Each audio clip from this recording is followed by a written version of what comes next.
dizer algo aqui, que às vezes eu tenho que segurar para não falar, mas pela permissão do Espírito, eu vou falar. Essa geração é a pior geração de cristãos de todos os tempos. É a geração de cristão mais fraca, mais débil e mais ignorante que já pisou neste solo. Se você comparar, não quero nem pegar o Antigo Testamento e o povo de Israel, mas da primeira igreja, que foi fundada em Atos 2, com 11 apóstolos dos 12 originais, e mais o apóstolo Paulo, até os últimos 2 séculos, essa geração é a geração mais fraca que já existiu. É uma geração que Deus não pode cobrar que uma mulher tampe o seu quadril. Não pode cobrar que ela cubra seus seios, que isso é difícil para ela. É caso de se desviar da igreja, Deus pedir que vista com decência. Ninguém aqui tem condição de repartir metade do salário com outra pessoa. Ai de Deus se pedir isso para você. Se Deus pedir com que você pegue metade do seu salário e divide com outro irmão na fé, você não tem condição de fazer. Nós não conseguimos ter comunhão com um crente em Cristo durante a semana. E o que Deus pedia para as outras gerações? Não era para pôr uma blusa para tampar o quadril, nem os seios. Era para ser mastigado dentro do Coliseu por leões. Era para servir de tocha humana no jardim de Nero, queimado com cera quente. Era para ser decapitado por causa do testemunho. Era isso que Deus cobrava. Sabe qual geração nós estamos vivendo? 1 Samuel 2, 3 e 4. Icabode, ou Icabô, foi-se a glória de Israel. Quando a arca foi tomada dos filisteus e levada para Siló, por causa dos crimes dos filhos de Eli, Hofni e Finéias. Essa geração mimada, essa geração que não aceita repreensão, não aceita correção, ela quer uba-uba, ela quer milagre, ela quer Pentecoste, ela quer rolar, ela quer orar em língua, ela quer profecia, ela não quer ser mártir por Cristo. Essa é a pior geração. É uma geração que não reverencia aquele nome que está ali, ó, os atributos de Deus: Jeová, Yahvé, Adonai, Elohim, Nissim, Jireh, El Sabaoth, Tsidkenu, o Deus triuno, onipotente. O que a gente faz é colocar nossa roupinha bonita e vir passear no culto. Enquanto que nós devíamos entrar daquela porta para frente com a cabeça baixa, de temor à santidade de Deus. Eclesiastes 5 diz: quando entrares na presença de Deus, ou comparecer diante de Deus, sejam poucas as tuas palavras. Não se apresse em pronunciar a palavra, porque Deus está no céu e tu está na terra. Portanto, sejam poucas as tuas palavras. Eu não sei onde vai terminar essa geração.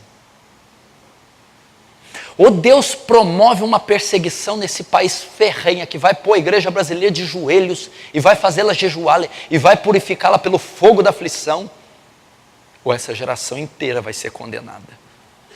E por que você está dizendo do Icabode? Por que foi-se a glória? Porque Deus não está mendigando os nossos sacrifícios. Deus não vai submeter essa coisa coxa que nós estamos dando a Ele. Enquanto homens davam o seu sangue, a sua vida, a sua família, nós achamos que estamos quebrando o galho de Deus, indo 2 vezes na semana no culto, pegando aquele dinheiro amassado de tonto e ofertando para a causa dele. Você acha que Deus vai se submeter a isso?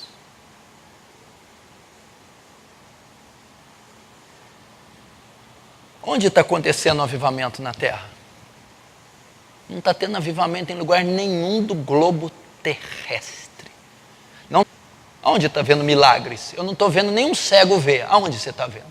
Eu não estou vendo nenhum paralítico de nascença de 38 anos andar. Se você fala que está andando, me mostra. Eu te desafio a me levar. Não está tendo. Não está tendo avivamento, não está tendo sinais. Por quê? Foi-se a glória do Senhor. Você acha que Deus vai dividir a glória dele com gente que fica 3 horas vendo futebol e vem no culto depois? Você acha que Deus vai mostrar o poder, a Shekinah dele a um menino, a um jovem que fica jogando 3 horas de videogame, 5 na internet? Você está achando que Deus está mendigando sacrifício? Que Deus está implorando para vir? Você acha que Deus vai se submeter a isso? Pessoas que firmam seu relacionamento e vêm para ser abençoado, ou seja, eles não têm vida com Deus, não amam a Deus, não querem a Deus. Depois que tomam suas decisões sem consultar a Deus, querem a bênção de Deus. Vai sozinho com o teu namorado, com o teu noivo, com a tua namorada, com a tua noiva. Deus não tem nada com isso.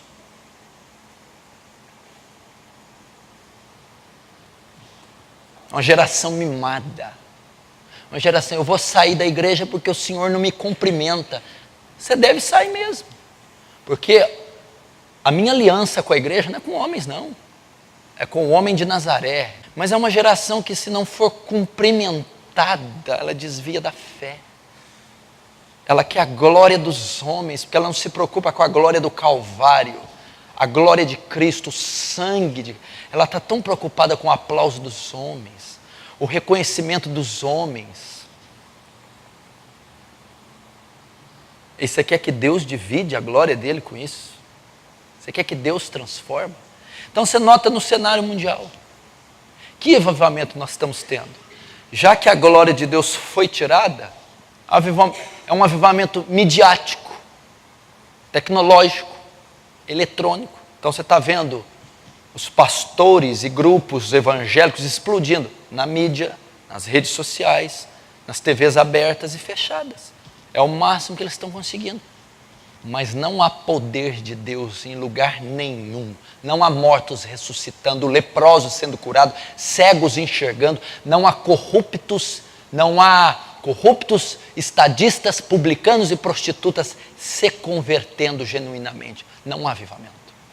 Quando Israel pecava, ele deixava seguir após outros deuses. Deixava de falar com o povo. Entregava o povo ao opróbrio e à vergonha.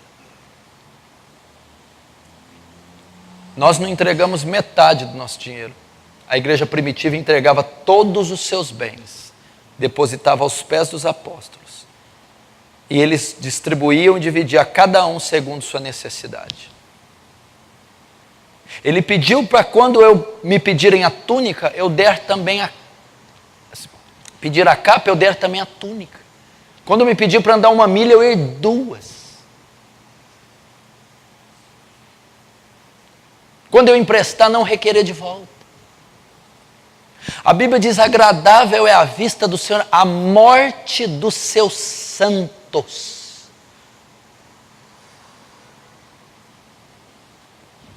Onde a gente vai parar? Uma geração que não consegue orar de joelhos 30 minutos. Não consegue. Como é que nós vamos ter a glória de Deus? Pode ler na história, não estou falando por mim não. Lê, estuda a história da igreja de Atos 2 até 2 séculos atrás. Até o século 18. Estuda. Você vai ver que não tem nada a ver com o que nós estamos vivendo. Então se você virar essa cadeira de baixo, você vai ver que tem chiclete colado nela. Quem que colou? Ímpio, endemoniado? Não. Crente. Você vê mãe entrando com o filho, que o filho chutando a canela, xingando, correndo na igreja. Não tem o menor bom senso cristão a educação dessa criança. Não tem nada. Eu acredito que os evangélicos, eles vão no domingo nas missas. É igualzinho. Nós vamos nas nossas missas evangélicas.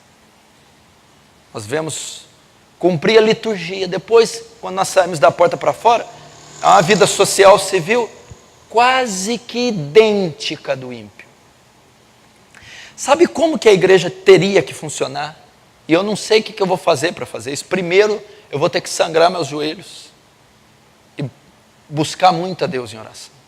Segundo, vai ter que ser feita uma reforma a longo prazo. Mas todo o cristão verdadeiro, biblicamente, eu estou dizendo Bíblia, não é o que você está acostumado com RR, Edmar, eu não dou conta mais disso. Eu não dou conta mais do televangelismo, eu não dou conta. Eu não dou. E nem de nada que você vê em qualquer lugar de livraria. Eu vou para a Bíblia. Sabe como deveria ser um cristão? Como era os cristãos lá em Antioquia? Os discípulos pela primeira vez foram chamados de cristãos, pois se pareciam com Cristo. E vai nos primeiros séculos. Como que era? Depois o pós-reforma. A igreja, que é coluna e baluarte, ou firmeza, ou pilar da verdade. É através da igreja que a verdade se manifesta na terra. 1 Pedro diz assim, para que através da igreja, tá, qual é o propósito da igreja? Pedro vai falar, a multiforme sabedoria de Deus, através da igreja, nós, eu e você, a comunidade do povo, a comunidade dos santos, o corpo místico de Cristo unido na cabeça, a igreja, para que através da igreja, essa instituição, esse estabelecimento, a multiforme sabedoria de Deus seja conhecida de principados e potestades. Deus é reconhecido na terra, através do mundo, pelo mundo espiritual, através da igreja. Quando o inferno que domina essa dimensão vai atuar e ver uma igreja estabelecida, ali está o reino de Deus, está a ciência de Deus, Deus é conhecido. Principados e potestades físicos também. As ordens governamentais. É através da igreja que o reino é estabelecido, que a causa é conhecida. Onde eu quero chegar? Como deveria ser? Onde estivesse estabelecida uma igreja, onde tivesse plantado uma igreja, um cristão, tem que haver ali uma influência por parte da igreja, um impacto. Vós sois sal da terra e luz do mundo. Não se esconde uma lamparina debaixo de uma mesa, no alqueire, mas no velador para que ela brilhe. E se o sal for insípido, para nada presta, para ser pisado pelos homens. Então, está dizendo que você tem propriedades de salgar e de evitar a corrupção. O sal faz isso. O sal impede o alimento de corromper e o sal dá sabor. E a luz alumia as trevas. Significa, onde tem uma igreja plantada e um cristão, ele tem que influenciar. Eu vou dar exemplo aqui. Um menino desses, o fato dele ser cristão, dentro de uma classe de 40 minutos, deveria, só a presença de um cristão genuíno dentro de uma classe, tem que inibir a professora ímpia de falar um palavrão. Porque a influência daquele garoto é tão santa, é tão imponente a influência dele, que a professora tem que ficar inibida de fazer chacota de Deus por causa daquele garoto que está influenciando aquela classe inteira com a sua conduta, vestimenta, modo de viver. Um garoto de 15 anos numa sala de 50, 40, 60 alunos. Aquela escola deveria ser marcada, se tiver 2, 3, 5 cristãos, num período onde estudam 600. Ela deveria ser marcada pela presença desses 2, 3, 5, 10 cristãos verdadeiros, que se vestem diferente, têm um vocabulário diferente, que têm uma conduta diferente, e ia causar um atrito, um burburinho naquele lugar. Porque é a luz iluminando as trevas. É o sal dando sabor e evitando a corrupção. O que é isso? Restringindo a corrupção. É assim você que é aluno na tua classe? Esse é o papel da igreja. Imagina Estevão estudando. Estevão, na 8ª série. Seguramente ia ser igual a você.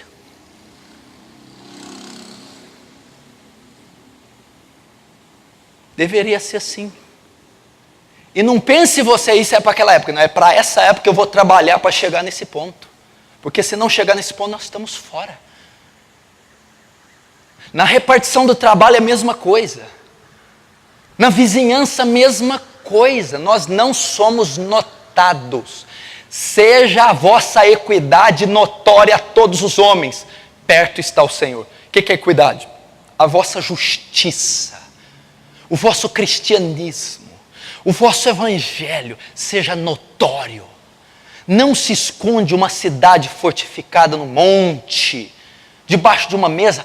Não podemos ser omissos, temos que brilhar.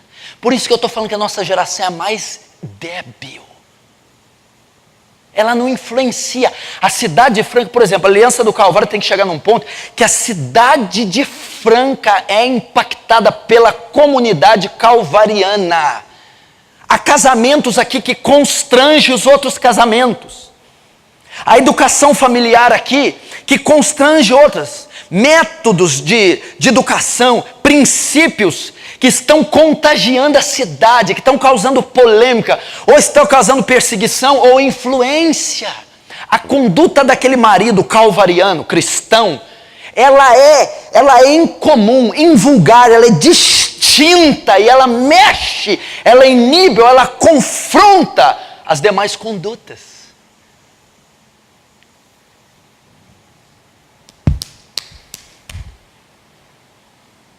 Você está entendendo? É assim toda a Bíblia. Todo mundo sabia quem era a nação de Israel na antiguidade. Era uma nação diferente.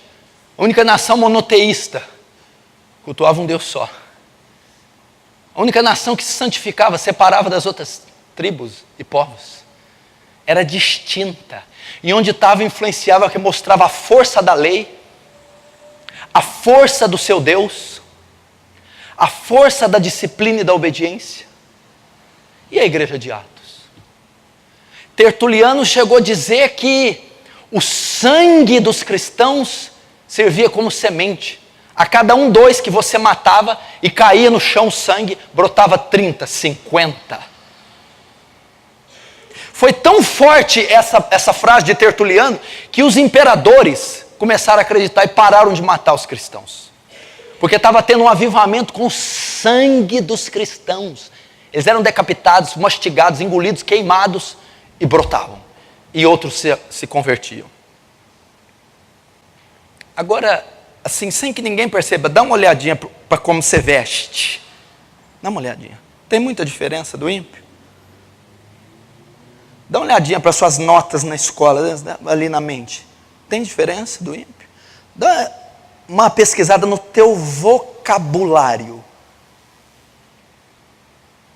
O teu nome, quantas finanças, dívida, protesto, tem muita diferença do ímpio. Como você trata a esposa, como você conduz teu casamento, quando você cria seus filhos. Agora você quer seguir Freud, Lacan, você quer seguir a psicologia? Faça bom proveito. Eu vou seguir a palavra. Corrija o teu filho com a vara. Nem por isso morrerá, mas salvará a alma dele do inferno. Acabou, a Bíblia manda dar vara. Ensina o caminho que a criança deve seguir e quando crescer, não se desviará dele. Isso é cristiano, isso é igreja. A Aliança do Calvário está estabelecida aqui. Qual que é a influência que ela está exercendo sobre a Câmara dos Vereadores? Qual a influência que ela está exercendo sobre os projetos escolares? Sobre as famílias? Se eu ir na tua casa, você é calvariano, você ouve pregações aqui, você sabe. Eu quero ficar um dia com você. Eu vou saber se você é de Deus ou não. Vou passar um dia com você. Eu vou ver se acordar o seu devocional. Vou ver se comer, tratar a família. E aí? Primeiro acorda atrasado, não lê, não ora, não faz nada com ninguém. Briga com a mulher, sai atrasado, vai para a escola. Fala, toma advertência, volta. E acabou. Foi-se a glória.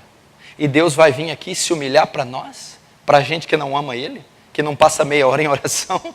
Que não consegue jejuar porque tem uma autopreservação? Tem que tomar cuidado com a vesícula? Não dou conta. Deveria ser assim o cristianismo. Está aqui, em toda a Bíblia. Onde tinha riqueza em Atos? Começa Atos 2 e vai. Não havia templos para eles. As primeiras igrejas foram ser depois de séculos. Eram em casas. Não tinha patrocínio, não tinha rádio. Era a comunidade do povo. Um ajudando o outro, intercedendo por outro, chorando pelo outro. Depois vieram as perseguições. Foi parar só no século III. Foram 300 anos de martírio.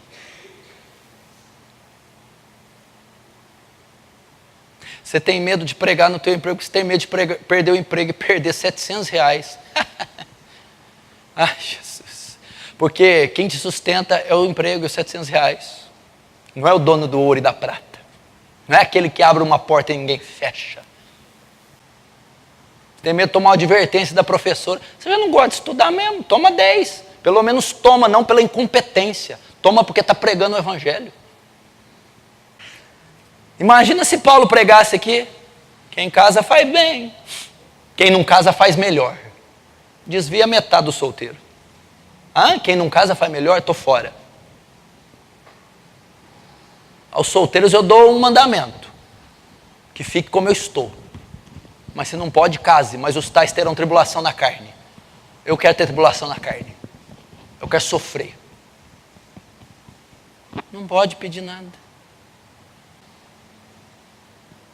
O que o Leonardo Ravenhill fala? 5 minutos na eternidade. E nós oraríamos mais, suaríamos mais, sofreríamos mais, sangraríamos mais. Isso é cristianismo. Pastor, mas esse fardo é muito pesado. Mas não sou eu que disse. Ele disse: quem quiser me seguir, opção.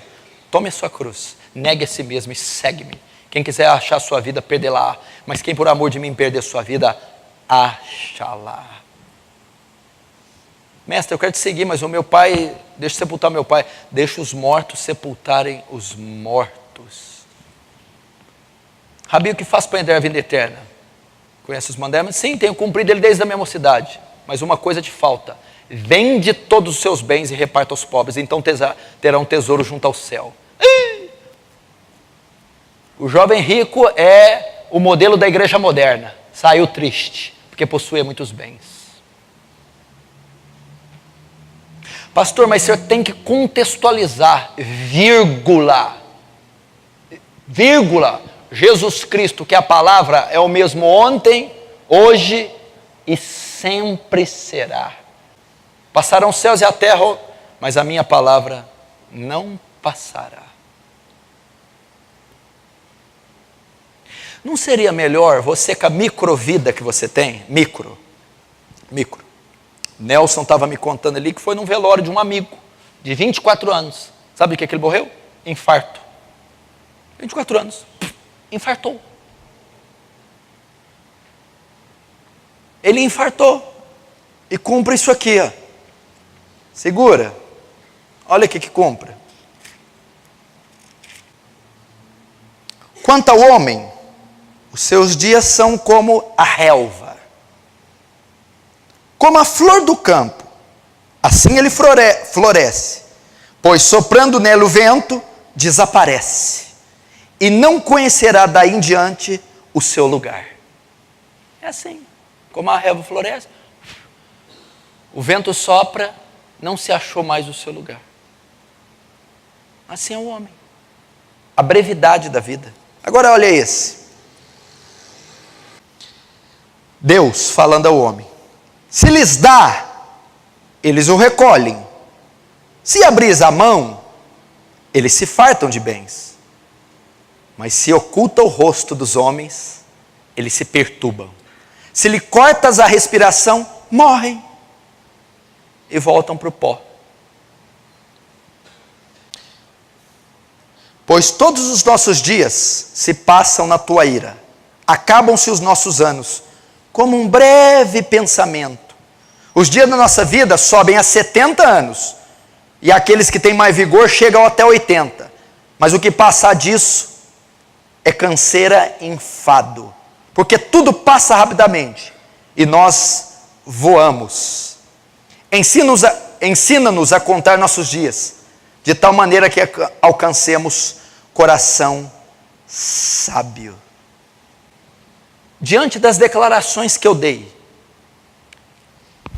e dos textos que eu abri, significa que há a probabilidade de uma igreja desse tamanho de você ser a próxima vítima daqui meia hora. Você está profetizando que eu vou morrer, pastor? Primeiro eu não profetizo, porque a época dos profetas já passou. Eu só exponho a palavra. Eu estou afirmando que você pode morrer. Agora, tudo bem, você pode não morrer amanhã. Daqui 5 anos, 1/5 dessa igreja está morto. Daqui 20, 1/3. Daqui 50 anos, 90%. Daqui 100, eu, você e qualquer membro dessa igreja, mortos. E diante de tudo que eu falei, por que então não pegar essa microvida e vivê-la para a glória de Deus? Por que não influenciar toda a sua escola? Por que não influenciar a sua repartição? Por que não gastar o seu dinheiro em empreendimento evangelístico? Pastor, não sei pregar, mas Bíblia eu sei comprar. Eu vou ligar na Sociedade Bíblica do Brasil. Fecha um pacote de Bíblia aí, o mais barato que você puder. Você está contribuindo com o reino. Pastor, não sei falar, mas joelho no chão eu sei botar. 3 horas toda madrugada. Influencie. Viva para Deus. Quando eu me converti, nesse primeiro ano de conversão, o livro Heróis da Fé veio em minhas mãos. E o livro Trocar a Trombeta em Sião, do David Wilkerson. Então, no primeiro ano, eu já fui influenciado por histórias de Savonarola, Lutero, David Brainerd, Hudson Taylor, Guilherme Carey, John Wesley e Jonathan Edwards e os demais. Então eu foquei o meu cristianismo no cristianismo histórico, antigo, bíblico.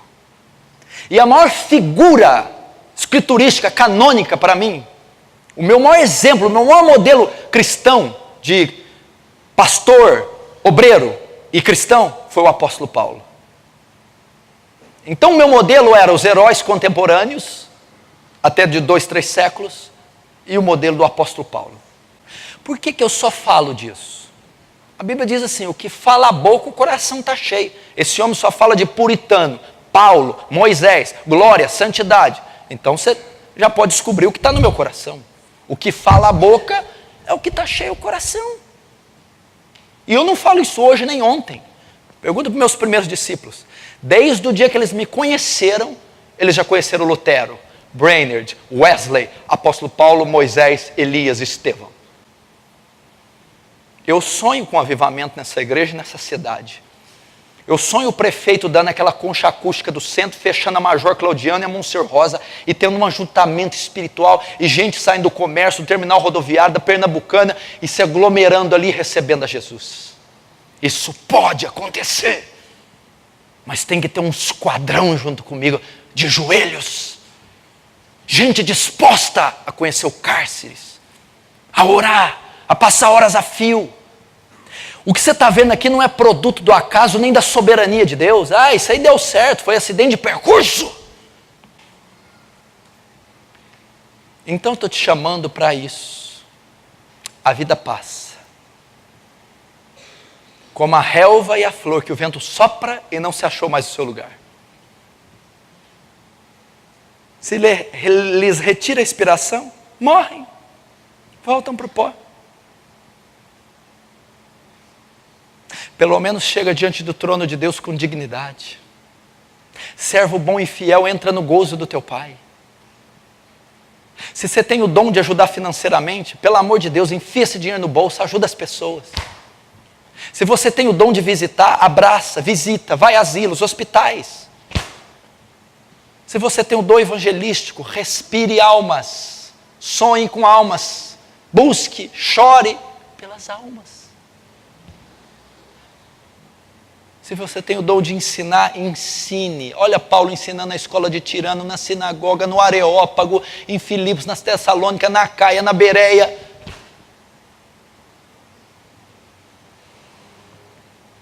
Jejue. Eclesiastes 12 diz assim: lembra do teu Criador nos dias da tua mocidade, antes que te venham os maus dias e diga, não tem mais nele contentamento. Salomão está dizendo, gasta a sua vida enquanto a musculatura está robusta, enquanto a voz ainda está grave, enquanto tem disposição, que vai chegar o dia que o sol perderá a luz e a lua. Ele está dizendo que o sol e a lua, a juventude, e a noite, o dia mau, a velhice. Lembra do teu Criador agora. Vai ter dia que você não vai ter disposição para evangelizar mais, não vai ter mais força para visitar uma senhora, e esse dia está chegando, o dia que você não vai ter mais disposição de andar na rua para pregar, de ir num vale ajoelhar, de fazer um jejum mais forte, porque o organismo já não suporta. Então você vai estar numa cadeira travado, ou numa casa aposentado, e vai dizer, eu estou aqui com 65, 60, 70, 72, 80, e eu não fiz nada para Deus. Eu estou com 70 anos, eu não trouxe uma alma para Jesus. Eu não tenho horas de oração no currículo. Eu não fiz nada para a causa. Eu não patrocinei nenhum evento social. Eu não transportei Bíblia. Eu não ajudei família a ninguém. E agora que eu caí na real, o dia mau chegou. Eu não posso mais servi-lo. Não tem força muscular. Não tem disposição de locomover, não tem voz para pregar. Agora eu preciso ser cuidado, preciso ser pagiado.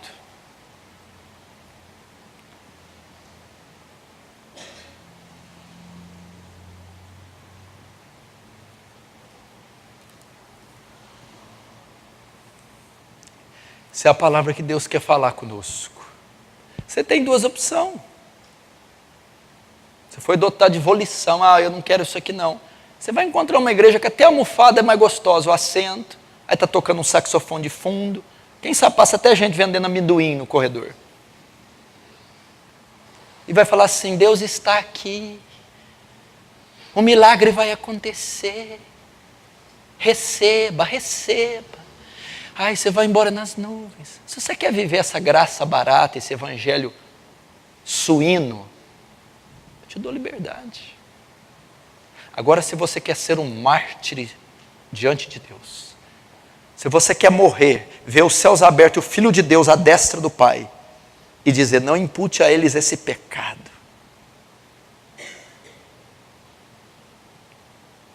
Se você quer estar lá na galeria de Hebreus 11, será que um dia eu vou ser colocado lá? Homens que a terra não era digna deles ter pisado. Olha o que a Bíblia fala. Pela fé, ruíram as muralhas de Jericó, depois de rodeadas 7 dias. Pela fé, Raabe a meretriz não foi destruída com os desobedientes, porque colheu com paz os espias. E que mais direi? Certamente me faltará o tempo necessário para referir o que há a respeito de Gideão, Baraque, Sansão, Jefté, Davi, Samuel e dos profetas, os quais, por meio da fé, subjugaram reinos. Um homem subjugou, restringiu, dominou, um reino inteiro, uma sociedade, uma nação, um homem, os quais pelo meio da fé subjugaram reinos, praticaram a justiça, obtiveram promessas, fecharam a boca dos leões. Daniel, quando foi jogado na cova, leões esfameados da Líbia, vocês não vão me tocar. Extinguiram a força, apagaram a força do fogo, escaparam o fio da espada, da fraqueza tiraram força, fizeram-se poderosos em guerra, puseram em fuga os exércitos estrangeiros. Davi botava para correr exércitos inteiros. Mulheres receberam pela ressurreição seus mortos. Alguns foram torturados, não aceitando o seu resgate para obter uma ressurreição melhor, mais digna. Outros, por sua vez, passaram pela prova de escárnios e açoites. Sim, até de algemas e prisões. Foram apedrejados, provados, cerrados pelo meio, Isaías, mortos ao fio da espada. Andaram peregrinos, vestidos de pele de ovelhas e de cabras, errantes pelo deserto, necessitados, afligidos e maltratados, homens dos quais o mundo não era digno. João Batista, sabe de quem está falando aqui? Homens errantes pelo deserto? Peregrinos significa o quê? Não tem morada certa. Vestido de pele de ovelha e de cabra, necessitados, afligidos e maltratados, homens que o mundo não era digno de ter pisado. Elias, João Batista, Eliseu, homens dos quais o mundo não era digno de ter pisado, errantes pelos montes e pelos desertos, pelas covas, pelos antros da terra. Ora, todos esses que obtiveram bom testemunho por sua fé não obtiveram, contudo, a concretização da promessa, por haver Deus provido coisa superior a nosso respeito, para que eles sem nós não fossem aperfeiçoados. Essa deveria ser a igreja cristã, a igreja bíblica. Eu já te disse aqui que os puritanos, no século 17, eles estimavam muito o decálogo, os 10 mandamentos, e um dos que eles mais estimavam é o que está relativo ao atributo mais inerente de Deus, a santidade de Deus. Santidade de Deus é o único atributo que é elevado ao 3º grau de repetição na Bíblia. Santo, santo, santo. Não existe Deus é amor, amor, amor, Deus é justiça, justiça, Deus é bom, bom, bom. Não tem. Agora existe Deus é santo, santo, 3 vezes santo. E o 4º mandamento do decálogo diz: não tomarás o nome santo do teu Deus em vão. Jesus vai lá e repete na oração do Pai Nosso: santificado seja o teu nome. O judeu ortodoxo não pronuncia o nome Yahweh, Yahvé, porque ele tem medo de macular a santidade de Deus contida no nome. Então ele fala Adonai, ele não fala Yahvé, que é o nome que Moisés recebeu no Sinai. Eu sou, porque o nome está intrinsecamente ligado à pessoa. Assim como a pessoa é 3 vezes santa, o nome também o é. Então a comunidade puritana era tão poderosa, tão influente, que ela conseguiu mudar o nome de Deus na sociedade, para que o ímpio não pronunciasse Deus blasfemando o seu nome. Essa era a influência que eles tinham na sociedade caída. Essa é a cidade fortificada, a lâmpada que brilhava na escuridão. Esse é o sal que salgava. Vai ver nos feriados onde os Elias estão, onde os João Batistas estão nessas datas. Estão enfurnados dentro de covas e cavernas, enquanto eles se divertem e comem do pão da terra. Eu quero o pão da vida. Eu preciso das tábuas de pedra escritas. Eu preciso daquele dedo fumegante escrevendo no meu coração a lei. Eu preciso que o evangelho seja me entregue como foi entregue lá na Arábia por Paulo. Eu preciso de uma revelação mais majestosa da glória de Deus. Mas você não tem que se divertir, desfrutar. Eu vou ter uma eternidade para fazer isso. Porém, quando eu gasto esse restinho de vida me entregando a Deus. Quando questionaram a Madre Teresa de Calcutá, uma freira idólatra que ganhou o Prêmio Nobel da Paz da década de 90. Madre Teresa, a senhora está muito velha, a senhora devia descansar. A idólatra responde: terei muito tempo para descansar na eternidade. Qualquer crente falaria: Deus te usou, irmão. É verdade. Deus te usou, irmão. Eu tenho que descansar. O que Charles Studi escreveu? Tem um livro dele que chama A Biografia de Charles Studi. Procure e compre. Um dos melhores livros já foi publicado. Cristãos. Um homem que teve a audácia de repreender Hudson Taylor. Um homem que ofertou para o ministério do Moody, Charles Spurgeon e do Hudson Taylor. Contribuiu com o ministério desse povo. Charles Studi. Ele disse assim: uma vida só, e logo passará. E somente aquilo que for feito por Deus ou por Cristo permanecerá.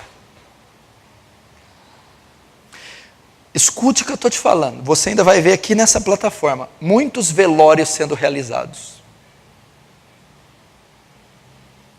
Ninguém é eterno.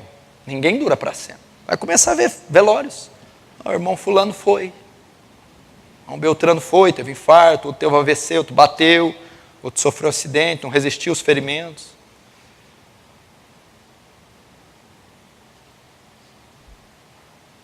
Vamos viver essa vida para Deus.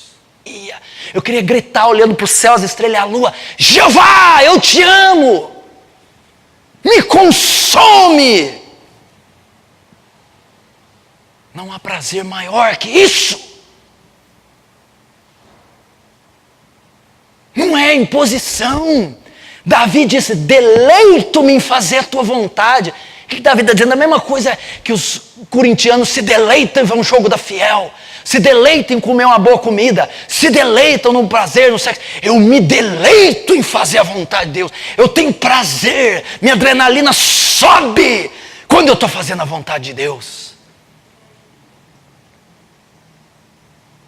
1 João diz, o apóstolo do amor: os seus mandamentos não são penosos, não são pesados. Quem te disse? Mandamento é pesado para quem não ama. Para quem ama é fácil. É com prazer. Todos nós devíamos ser Simão Sirineu, ajudar a carregá-lo à cruz junto com ele, estar junto com ele. 1 João diz assim, esse versículo aqui, ó, gela a espinha: não sejamos envergonhados com a tua aparição. O Filho do Homem, quando voltar, achará fé na terra? Ai, que vergonha, meu Deus, que vergonha. O Filho do Homem voltar, vai ver nós naquela rotina tão... Ai, que vergonha.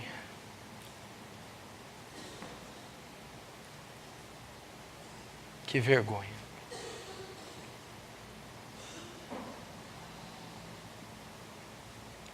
Que o Filho do Homem volte e você esteja no campo missionário. Que você esteja sendo perseguido. Que você esteja nas cavernas, covas e valados anunciando a fé. Que esteja nas vigílias acordado de madrugada no seu quarto.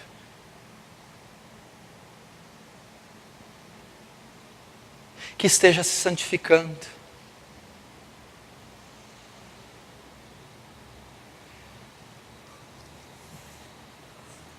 E Ele está muito perto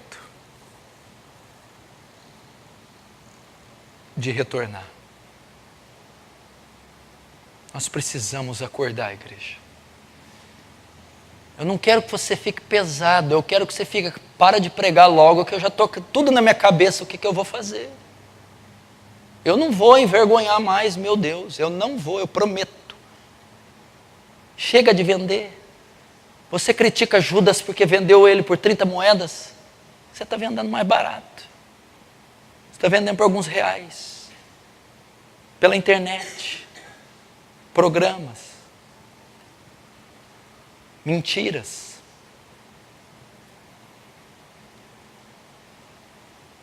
Eu quero que essa igreja volte ao primeiro amor. Eu quero que alguns aqui voltem a ser radicais. Quanto que esses meninos aqui precisam? Olha esse menino ali, o pastor Luiz.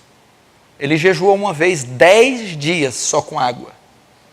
Se a família dele soubesse que ele jejuava, processava eu e prendia ele. Ele jejuou 10 dias sem que nenhum membro da família dele soubesse. Tamanha era a sede, o desejo, a audácia.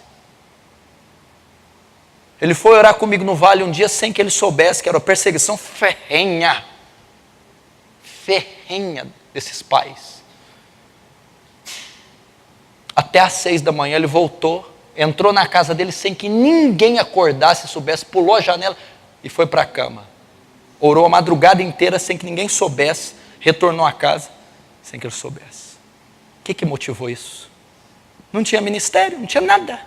A cruz de Cristo, o santo evangelho, a dor de Deus. Temos que retornar a isso. Jejuns, orações. Vocês meninos já passaram cada coisa comigo.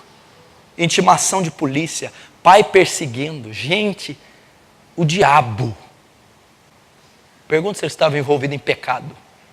Você estava ficando com alguém. Era oração, era vigília, era pregação, era evangelismo, era jejuns. Eles não queriam casar, não queriam mulher, queriam ser profetas, queriam fogo santo, queriam ser evangelistas.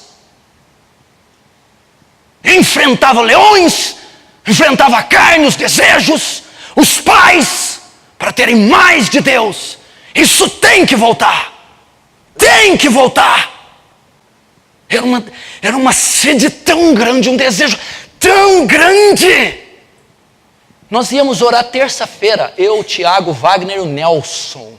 No outro dia eles iam trabalhar, estudar. Nós orávamos até às 6 da manhã. Terminava, ia para o sítio posto, tomar café e ia para o trabalho direto. Era tanto desejo de Deus.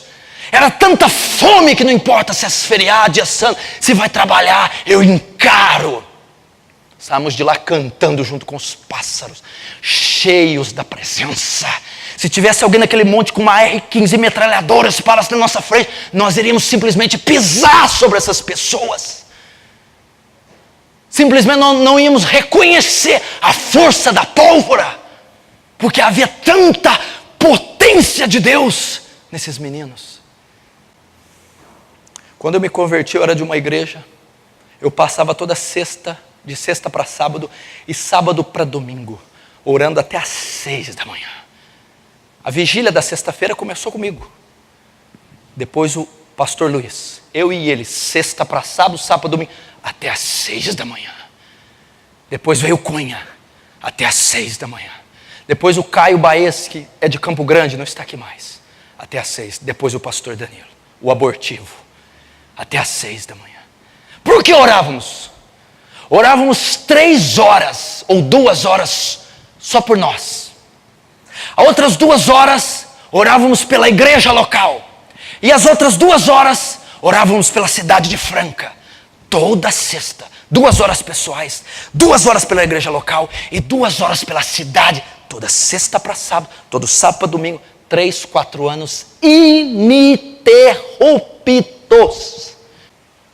Orando para um derramar do Espírito, orando para a glória de Deus, orando. Era uma coisa insaciável, você não tem ideia.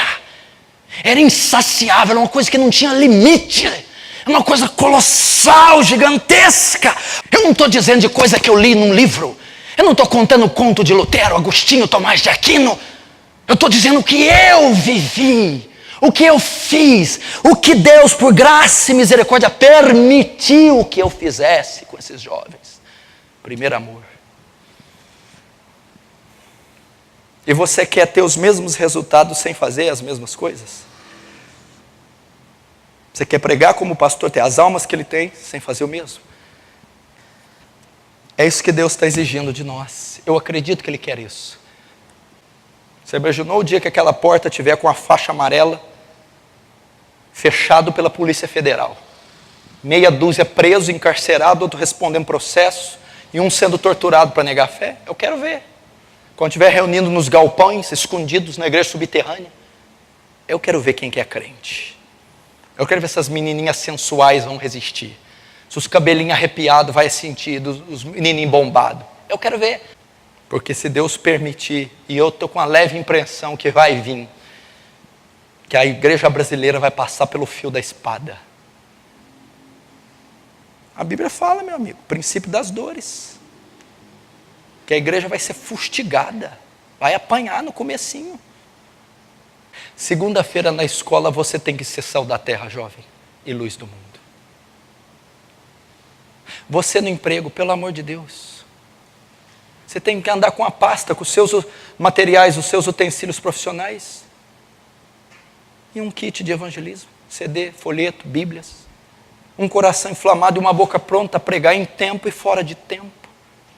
Você tem que parar no meio do seu itinerário profissional e dobrar o seu joelho dentro de um banheiro, de uma sala. Pedir graça, interceder por um pecador local. Você às vezes vai ter que parar, pôr a mão num poste, porque vai sentir o soluciador de Deus por pecadores que você vai ver à torta e direito. Eu tenho pensado, orado por isso eu quero projetar esse evangelismo. O material, as classes, as aulas, a estrutura para receber esse povo.